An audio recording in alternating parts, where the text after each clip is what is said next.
Vamos a decir algunas cosas introductorias de Leandro Santoro, con quien tengo el gusto esta noche de hablar por primera vez, que terminen de completar esa presentación que usted vio recién un poquito más formal. La primera cosa que quiero decir de Leandro Santoro es que se llama Leandro, como Alem. Y uno cuando lo escucha, cuando le ve la camisa blanca y el indefectible blazer azul, y ve cómo habla, empieza a reconocer rasgos de familia mucho más con el radicalismo que con el peronismo.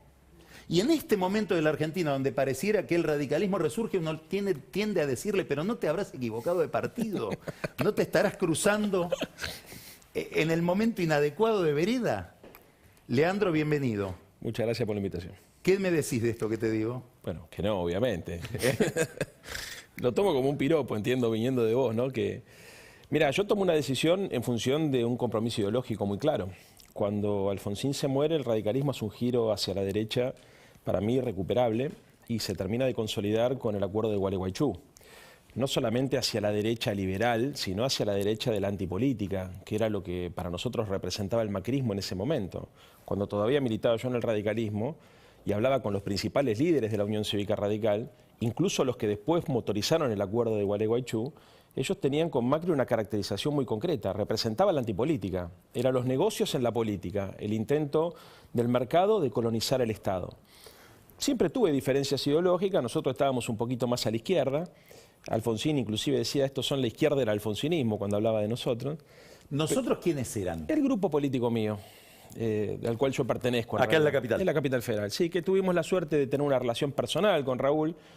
Tuve la suerte de charlar mucho, de ser su amigo, de compartir cosas, así que sé más o menos cómo veía la política y sé también cómo la veían el resto de los dirigentes radicales en función de las conversaciones que mantenía yo con Alfonsín. Mira, la Unión Cívica Radical decidió definir su identidad por el antiperonismo. Y si bien nosotros competimos con el peronismo y teníamos las ganas y la intención de construir una socialdemocracia, Alfonsín siempre fue muy respetuoso del movimiento obrero y del peronismo, de las dos cosas. Y entendía que los cambios que la Argentina necesitaba implicaba un acuerdo con el peronismo y con el movimiento obrero. Alfonsín siempre trabajó en esa línea, entendiendo que además la contradicción fundamental en términos de la coordinadora se expresaba entre los que defendían los intereses del campo popular y los que defendían los intereses de las corporaciones. Alfonsín tenía una mirada muy crítica a la injerencia de las corporaciones en la vida pública, digamos, ¿no? Él reconocía la necesidad de que los grupos de presión y los grupos de poder tuviesen voz y fuesen escuchados, pero descreía de la cooptación del Estado. ¿Y eso para vos hoy lo expresa mejor el kirchnerismo? No tengo ninguna duda. Y además, yo puedo pensar, yo te voy escuchando y con una segunda pantalla en mi cabeza, pienso, claro, Leandro Santoro le está apuntando a los desencantados de lo que podría ser un giro de Juntos por el Cambio, digamos, hacia la derecha o hacia el mercado o a posiciones más fiscalistas, mirándolo a Milei, claro. Y dejan ahí a un votante, digamos, el votante clásico radical de Caballito al que le estás hablando ahora con este elogio a Alfonsín, ¿no me equivoco? A ver, funciona así y opera así, pero no es que lo hago porque tengo un interés particular o electoral. No, es lo que verdaderamente pienso. Ahora te quiero mostrar unos gráficos, Dale. Unos cuadros. Vamos a ver si los podemos mirar acá en la pantalla. A ver. Tienen que ver con...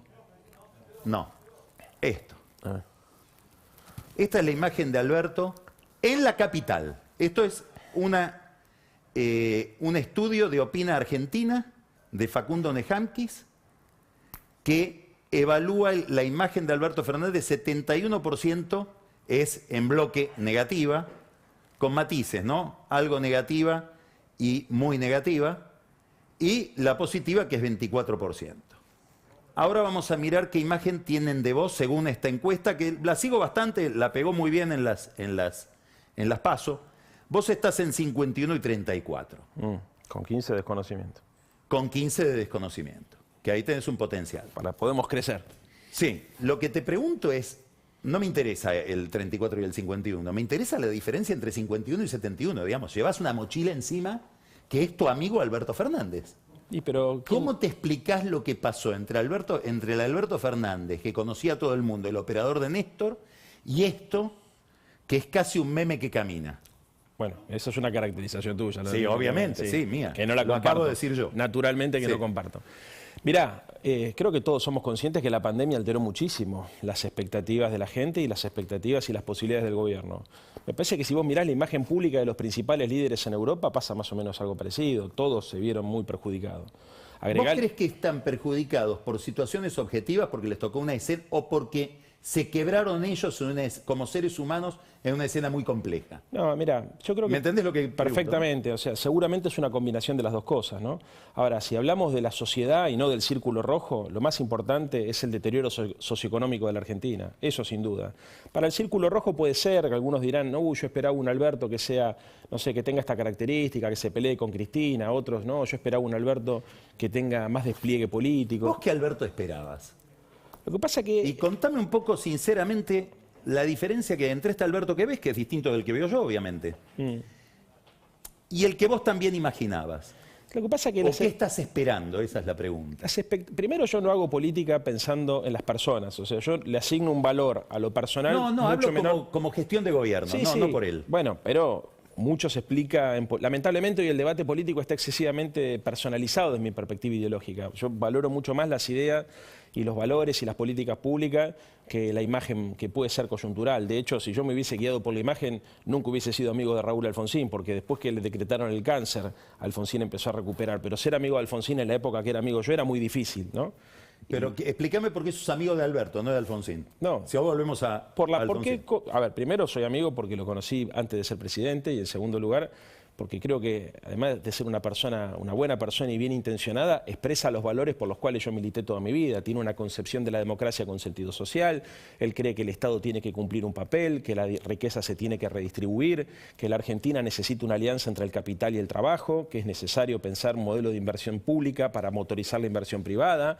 No cree que la democracia sea solamente un régimen electoral, entiende que se necesita generar condiciones para incentivar la producción, el consumo y el empleo. En definitiva, está mucho más cerca del universo de valores que tengo yo del que tiene muchos dirigentes. ¿Cuánto pesa en tu evaluación la práctica, la capacidad para lograr esos objetivos, ese discurso? Mucho, Carlos. ¿Por qué te reís? No, me río porque, a ver, hay un intento todo el tiempo de descontextualizar el ejercicio del poder. No, estoy tratando al revés, de contextualizar esos objetivos, que no tengo por qué discutirlos, digamos, con mayor pobreza, una inflación bastante descontrolada, instrumentos muy rudimentarios para controlar la inflación,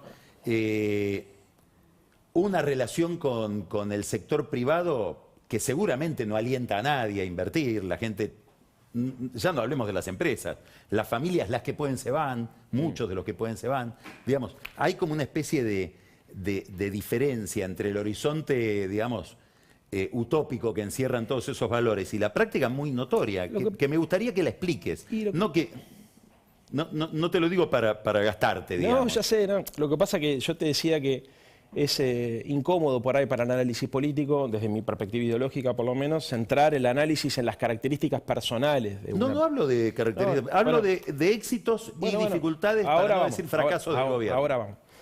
Yo creo que el contexto de pandemia es un contexto que tiñe todo. Si vos me preguntás a mí si nos hubiésemos imaginado el 10 de diciembre del 2019 que nos iba a tocar hacer gestión con este marco de condicionamientos, no se nos hubiese ocurrido nunca. Yo creo que la gestión de Alberto Fernández va a ser mirada en perspectiva histórica, entendiendo que fue el presidente de la pandemia.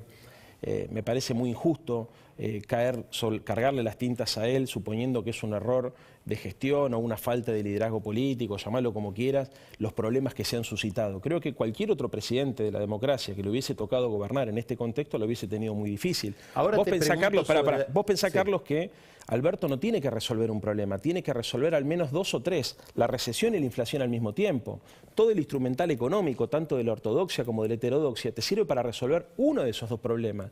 Cuando vos tratás de estabilizar la economía, ¿no es cierto?, tenés un problema con el crecimiento. Cuando tratás de estimular el crecimiento, tenés un problema con el recalentamiento de los precios. Y el común denominador es el dólar. Y la gestión anterior te deja una deuda de 100.000 millones de dólares con complicaciones enormes. Poné a cualquier presidente en un contexto de pandemia a tratar de mejorar la actividad económica, bajar la inflación, renegociar la deuda con los acreedores privados y con el Fondo Monetario Internacional en pandemia con esta posición. Carlos, a ver, no te digo que esté para el Nobel, pero la verdad no es fácil encontrar una persona que pueda construir los consensos políticos, sociales y llevar adelante una economía como la nuestra con el grado de complejidad con el cual la tuvo que agarrar este muchacho.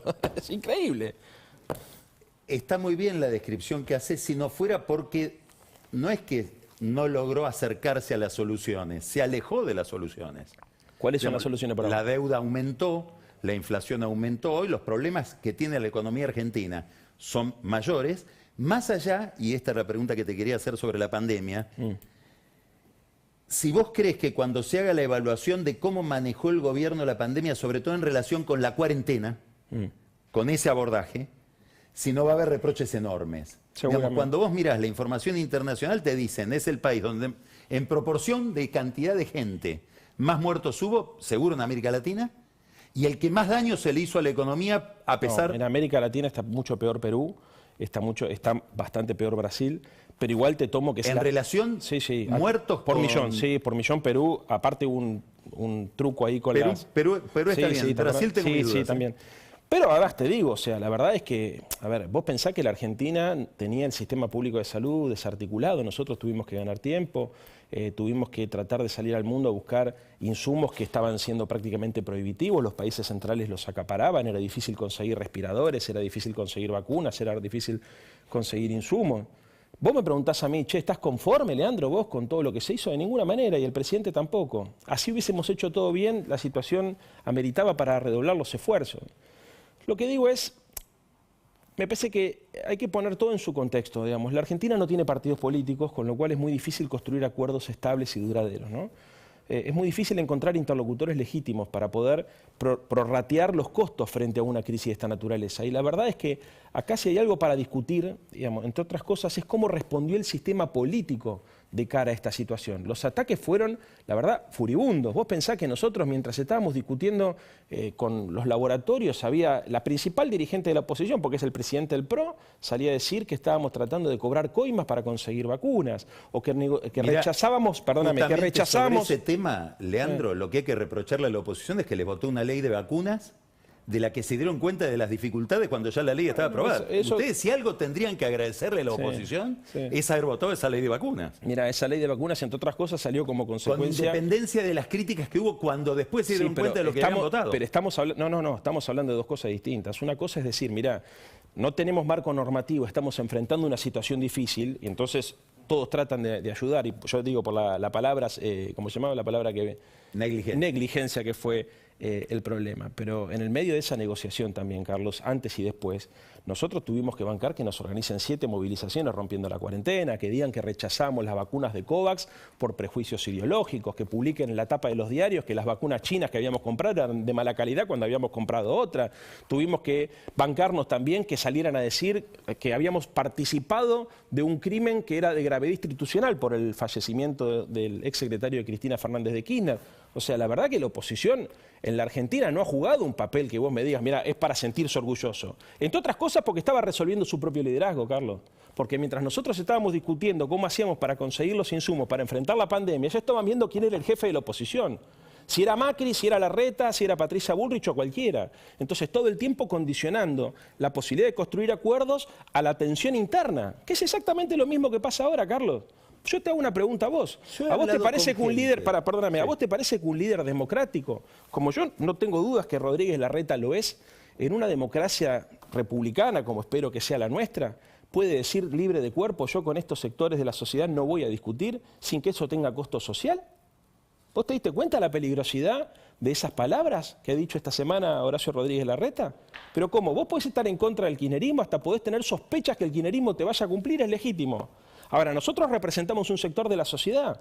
En cualquier democracia seria del mundo, un líder que dice eso en ese mismo momento queda descalificado para competir, porque si el día de mañana Horacio Rodríguez Larreta llegara a ser presidente de la Nación, solo no va a poder resolver estos problemas y va a tener que convocar a la oposición. Entonces se está generando un clima que me parece que dista mucho de ser republicano. Y esto es el funcionamiento habitual, lamentablemente esto funciona así. Coincido con todo lo que dijiste, solo que cuando todo lo que estás diciendo a mí me resonaba una palabra, una consigna en mi cabeza que era Macri basura, vos sos la dictadura. Bueno, yo no la canté. No es una respuesta. Eso es hacer cuestiones, eso es identificar la política con cuestiones personales. Yo no lo hice. Estamos hablando de política, no de lo que hizo cada uno. Te lo voy a decir de otra manera. Fue un error. ¿Por qué? Porque Macri fue un presidente constitucional. Es más, a ver, yo me cansé de decirlo, pero Me acuerdo cuando Macri fue a la FIFA que lo escracharon. ¿Te acordás con unos cordobeses? Yo fui uno de los que en Soledad sacó un Twitter diciendo están todos locos. A mí Macri no me gusta ni un poquito, pero Macri representa un sector de la sociedad y yo tengo la obligación de respetar el sector de la sociedad que cree en Macri, aunque yo no crea en Macri. Entonces, mira, la falta de cultura republicana está cruzada. Mira, un amigo me decía la vez pasada, qué fácil que sería que los buenos estén de un lado y los malos del otro, pero el problema es que estamos todos mezclados. Y hay de todo en todos lados. Y uno tiene que saber, me parece a mí, identificar cuáles son las personas. Y yo, por ejemplo, con el caso de Horacio Rodríguez Larreta, espero más. Y mirá que le compito, Yo quiero ganar la ciudad, quiero que una compañera, un compañero mío sea jefe de gobierno, porque me parece que se necesita. ¿Vos no? Bueno, no, yo no peleo por mí, peleo por mis ideas. Y por las ideas de mis compañeros y mis compañeras. Pero, mirá lo que está pasando. O sea, es complejo, ¿viste? Porque también es muy injusto cargar las tintas. Yo, no más allá que le tenga cariño a Alberto y que yo sé qué clase de persona es, cómo son sus convicciones, ojalá el problema fuese una persona, Carlos. Ojalá el problema fuese Cristina, fuese Alberto. Sería tan sencillo. La forma en que está armado este oficialismo, ¿vos pensás que puede dar buenos resultados? Yo te leía... Te pregunto por algo más particular, Sí. algo que dijo Máximo Kirchner, que me parece muy interesante. Él dice, ojo, que el deseo de satisfacer a todos para mantener la coalición se puede fagocitar a la gestión. Y sin una buena gestión es imposible que una coalición se mantenga unida, porque van a tener todos el impulso natural de despegarse. ¿Vos crees que Alberto entiende bien ese problema? ¿O habría cosas que tendría que no negociar con nadie y mantenerlas como una guía? No, a ver, yo creo que hay cosas que él las mantiene como una guía. Vos te imaginás que cuando nosotros sacamos el decreto para declarar servicios públicos esenciales a las telecomunicaciones, sabíamos el problema que nos íbamos a comprar. Y ahí no hubo ningún tipo de titubeo. O cuando tomamos la decisión de promover en el Parlamento la ley para generar un aporte a las grandes fortunas, también sabíamos que nos íbamos a comprar un problema. Y ahí no hubo titubeo. No. Mira, yo escuché tu reportaje con Del Río. Muy interesante. Donde vos decías que había un dispositivo endemoniado, creo, ¿no es cierto? Que era el que provocaba que la vicepresidenta se ha puesto al presidente en una fórmula única, ¿no? Y después dijiste, yo no sé si lo vinculaste vos, que Larreta, para ser candidato a presidente, tenía que no ser jefe de la oposición. Que él quiere no ser jefe de la Claro, oposición. porque cuando ejercía el rol de jefe de la oposición, bajaba en las encuestas. Tenés razón, pasa eso. Yo decía, el dispositivo endemoniado es como está funcionando la política. ¿Vos te das cuenta? ¿Por qué?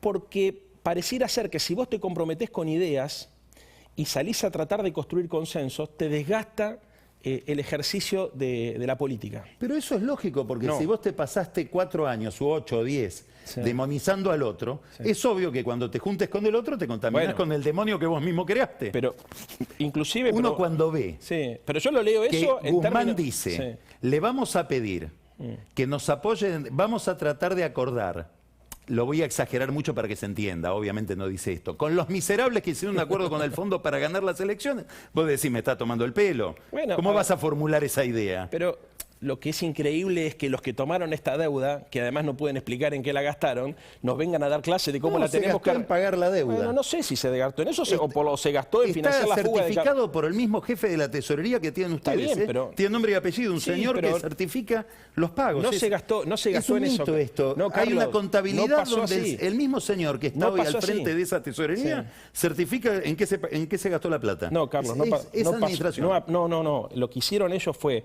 cancelar deuda intrasector público para utilizar esos dólares en el MUC, en el mercado único de cambio, para después favorecer la fuga de capitales que habían sido los capitales que entraron en la primera etapa del gobierno de Macri, BlackRock, Templeton y todos esos que habían hecho fortunas con la tasa de interés que le habían puesto y con todas las desregulaciones al sistema financiero, y por eso es que la fuga de capitales fue de 86.000 millones de dólares y entre mayo del 2018 y septiembre del 2019 fue de casi 44.000. Entonces lo loco es que en ese contexto... la misma fuga de capitales que No, hubo fue en el gobierno de Cristina. el doble. Que hubo Fue el en doble, Carlos. Que en el gobierno Fue el actual, doble, si no hubiera Carlos. cepo, ni te cuento. Fue el doble, Espera. Sí. Y nombraste a Templeton y a BlackRock. Te saco a BlackRock, te pongo a Pinco. Son los dos fondos a los que este gobierno, tu ministro Guzmán y tu presidente Alberto, desde esa plataforma ideológica, le dieron la posibilidad de llevarse dólares cuando vos no podés comprar más que $200. Pero Carlos, yo te hago una pregunta. ¿Escuchaste lo que dije? Sí, sí, perfectamente. Todavía lo están explicando y no lo pueden explicar. Carlos, lo que nosotros hicimos fue renegociar con todos los acreedores privados y ahorrarle a la Argentina más de 37.700 millones de dólares. Cuando al argentino común le prohibís el acceso al dólar, esos fondos tenían bonos en pesos. Sí. Pesos. Tenían pesos en el bolsillo como vos y como yo. Sí. Vos, si querés ir a protegerte de la devaluación o de la inflación en el mercado del dólar, no te deja el gobierno. Sí. A PIMCO y a Templeton, sí. Mirá, Carlos, envueltos en la bandera de todo lo que dijiste antes. No, a ver, yo no estoy haciendo un digo, análisis ideológico. No, porque digo, esto no es ideológico. Y cuando te lo explican, Sí. y cuando Guzmán, ahora voy por un tema de honestidad intelectual, cuando Guzmán te lo explica y decís, sí, tenías razón, no le ibas a dar pesos para que después te hagan estallar el dólar. Por ejemplo, porque eso así, pero digamos, hay que ser un poco más humilde cuando uno mira que hay mecanismos de mercado que cuando la economía está desequilibrada te obligan a hacer cosas desagradables. Y entonces, ¿pero por qué no han sido No, porque colaborativos? si no pareciera que hay un sector de la política al que le gusta generar pobreza y trabajar para los fondos, y otro sector que... No es mi discurso.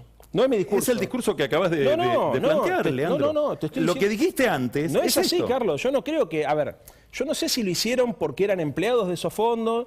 No, Escuchá lo que estás diciendo. Pero, a ver, pero vos lo sabés que muchos de ellos eran empleados de Cañonero, el mismo el Messi de las finanzas, el señor Caputo. Pero pará.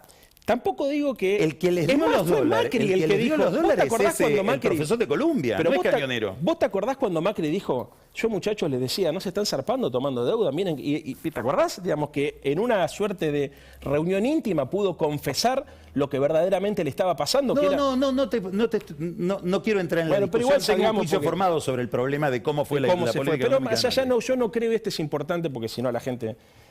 aparte no expresa lo que yo pienso. Te quiero llevar a otro tema. Que Vos no creo estás que haya haciendo maldad. la defensa de la política en relación con el mercado, etcétera.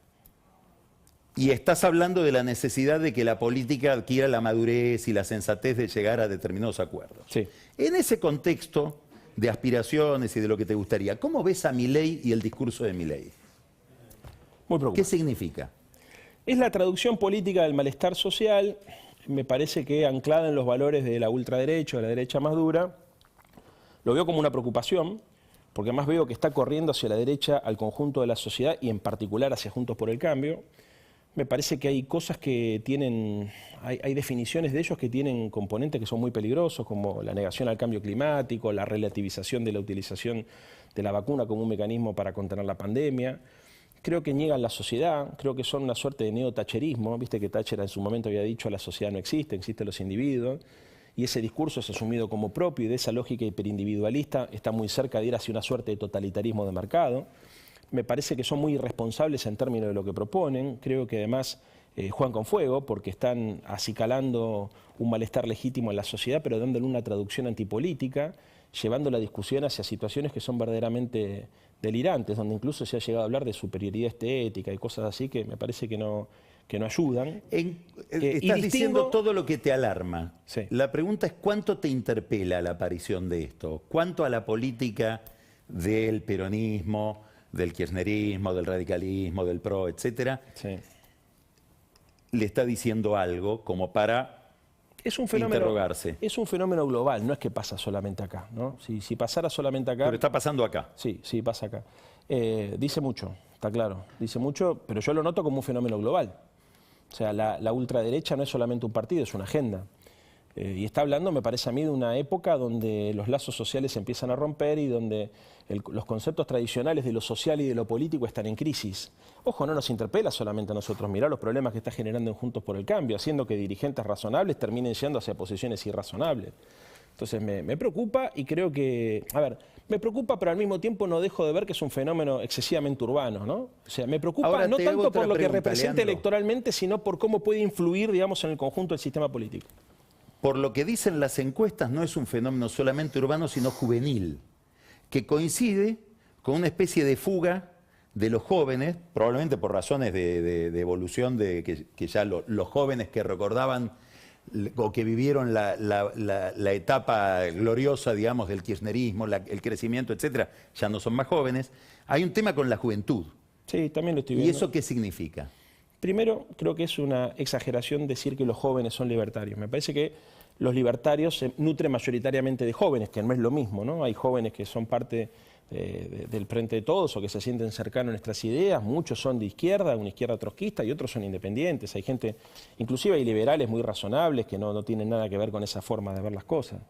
Habla, obviamente, ya se ha dicho mucho, yo creo que hay una suerte de factores que se combinaron, que dieron origen a esto, me parece que también es el contrarreflejo de la revolución feminista, me parece que todo el tema del feminismo y Lola Verde generó el rechazo en un sector de la sociedad, un sector más bien conservador, me parece también que es de alguna manera un reflejo de época, porque cuando vemos que las instituciones del Estado de Bienestar, inclusive de la democracia republicana, están en crisis, este tipo de apariciones que proponen modificaciones tan radicales pueden resultar atractivas.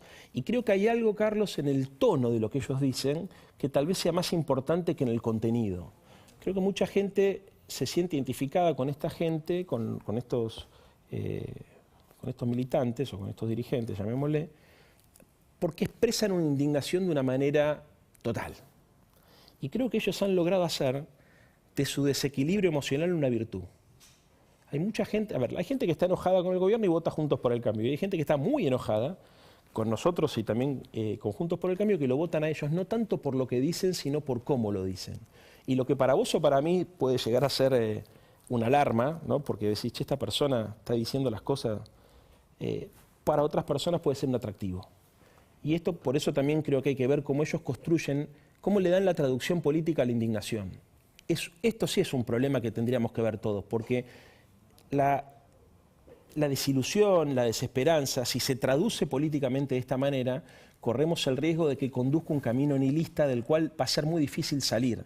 Entonces, sin duda, la política en su conjunto tiene que estar a la altura y tiene que saber leer lo que está pasando, porque estamos hablando de muchos factores, ¿no es cierto? Entre ellos, esto que te decía recién, que se dan en el mundo, pero que en particular se dan más en la Argentina. Ahora te hago la última pregunta, seguiría mucho tiempo más, pero la pregunta, volvemos a lo anterior, al gobierno. Sí.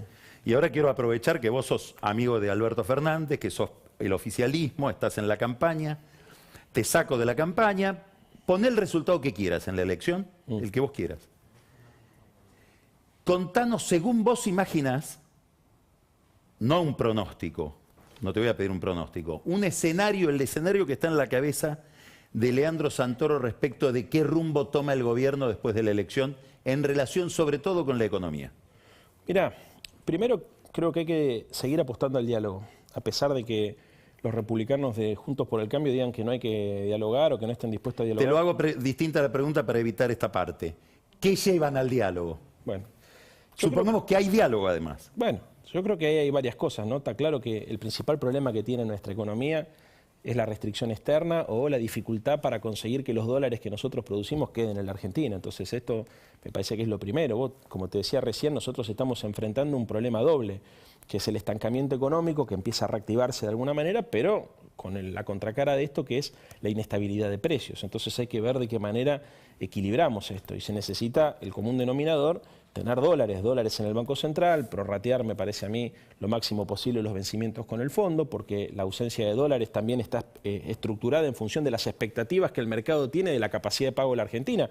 Yo cuando pienso en un acuerdo político, pienso en principio en la posibilidad, a pesar de todo esto que hemos dicho acá y de las diferencias que hemos mostrado sobre cómo cada sector de la Argentina ve el tema de la deuda externa, creo que es indispensable que los que están hoy al frente de la oposición se den cuenta que se necesita ponerse de acuerdo para construir un acuerdo que sea sostenible en el tiempo, porque la deuda la van a tener que pagar los que vengan y los que vengan después. Pero eso, Carlos, impacta sobre las expectativas actuales. Entonces, se necesita construir un acuerdo de esta naturaleza y hay que, lamentablemente, la gobernabilidad en la Argentina, ¿sabés qué te lo da? El tipo de cambio, la reserva del Banco Central. Después todo lo demás es un complemento. Vos me estás diciendo lo siguiente, faltan dólares. Sí. Y yo te hago el mismo planteo como lo haría el Guzmán de octubre del año pasado, no este. Sí. Sobran pesos. Bueno, ahí el problema porque hay mucho déficit y lo financiás emitiendo. ¿Qué te diría un Stiglitz, por ejemplo? Te diría, mirá que lo peor que puedes hacer es provocar... Yo quiero saber qué me diría Alberto. Bueno, Eso es lo que todos estamos tratando de saber. Te lo voy a tratar de explicar también, a pesar de que a mí no me gusta hablar en representación de nadie. Lo que nosotros entendemos es que en un contexto de recuperación económica después de una recesión, lo peor que podés hacer es provocar un ajuste. Ahora, fíjate lo que te diría Guzmán seguramente. Nosotros hemos logrado expandir la economía mientras reducimos el déficit fiscal, porque mejoramos la recaudación impositiva. Y eso es algo que seguramente va a fortalecer la posición argentina en el mediano y largo plazo, ¿no? Entonces, esto hay que verlo y hay que verlo como un logro de la Argentina, ¿no? Expandimos el gasto, sostenemos la actividad económica. ¿Más impuestos? No estoy diciendo más impuestos, mejorando la recaudación. Nosotros no es que pensamos la cuestión impositiva en términos de lo que el prejuicio de la derecha supone que lo pensamos. O sea, a nadie se le ocurre decir hay que caerle con un garrote. Yo quiero que la gente gane. O sea, mira, hay 3 E que nosotros tenemos que generar. Empresas, hay que generar nuevas empresas, empleo y excedente económico. Ese excedente económico, una parte tiene que ir a la inversión privada, y otra parte tiene que ir a la distribución del excedente para garantizar el estado de bienestar. Nadie está en contra que la gente gane dinero. Siempre pensamos nosotros la matriz tributaria en términos de la progresividad y utilizar esos recursos, entre otras cosas, para, a través de la inversión pública, estimular el crecimiento de la economía. Entonces, para nosotros es muy importante. Vos decís, che, sobran pesos. No es que sobran pesos, acá lo que faltan es dólares. Lo que pasa es que cuando vos discutís, pues es fácil hablar de la emisión de pesos si no hablas de la emisión de dólares. Bueno, de deuda, perdón. Entonces, hablemos de la emisión de deuda, cómo controlamos nosotros los intereses de la deuda, y después hablemos de una reducción impositiva. Pero es increíble que en la Argentina nos vengan a decir que una cosa está escindida de la otra. Entonces, vos tendrás tu explicación de por qué se tomó la deuda. Yo me quiero ir agradeciéndote primero la invitación a tu programa. Siempre te veo, a pesar de que no coincido, pero me gusta mucho leerte y mirarte.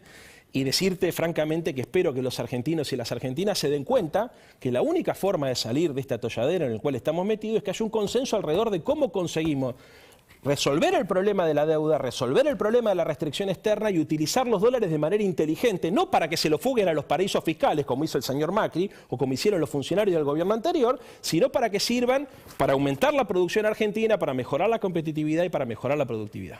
Después te voy a mandar la lista de los publicada por Horacio Verbitsky, de los principales compradores de dólares durante la era Macri. Te vas a encontrar todos amigos de este gobierno, no del de Macri. Y medios de comunicación. Entre ellos Cristina. Y medios de comunicación también. Y dueños de medios de comunicación.